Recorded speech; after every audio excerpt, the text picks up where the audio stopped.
D'abord, c'est un rendez-vous qu'on attendait depuis 2019. La dernière édition avait eu lieu cette année-là et vous le savez, depuis 2 ans, malheureusement, la pandémie nous a privés de ce salon.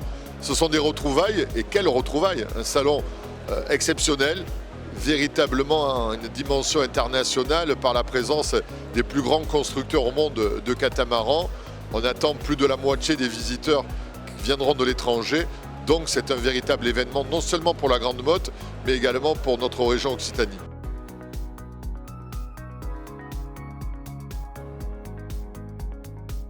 C'est clair aujourd'hui à travers ce salon qui accueille donc les plus grands constructeurs de catamarans. Nous voyons comme partout en Méditerranée la saturation de nos ports. Et la Grande Motte, qui est devenue aujourd'hui la capitale mondiale du catamaran, a besoin d'emplacements comme elle a besoin d'emplacements également pour d'autres bateaux.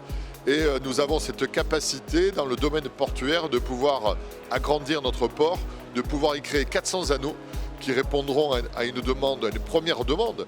Ça ne sera pas toute la demande qu'il y a aujourd'hui en Méditerranée, mais la première demande de plaisanciers qui souhaitent avoir un emplacement.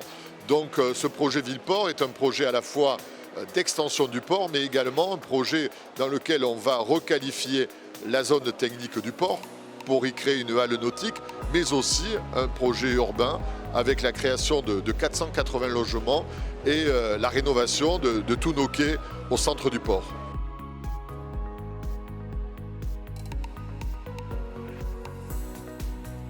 C'est clair que avoir dans une ville comme la Grande Motte la présence d'un tel fleuron de l'industrie nautique, une entreprise qui a été reprise il y a quelques années, en 2007, avec 34 employés, qui aujourd'hui en a plus de 300, c'est énorme comme croissance. Et quand on sait que le carnet de commandes est aujourd'hui à 3 ans, eh bien c'est vrai que d'avoir Outremer et Gunboat, entreprise américaine, rachetée aux États-Unis, vous imaginez, alors qu'on a plus souvent l'occasion de voir l'inverse, c'est pour la Grande Motte et pour l'Occitanie une véritable chance.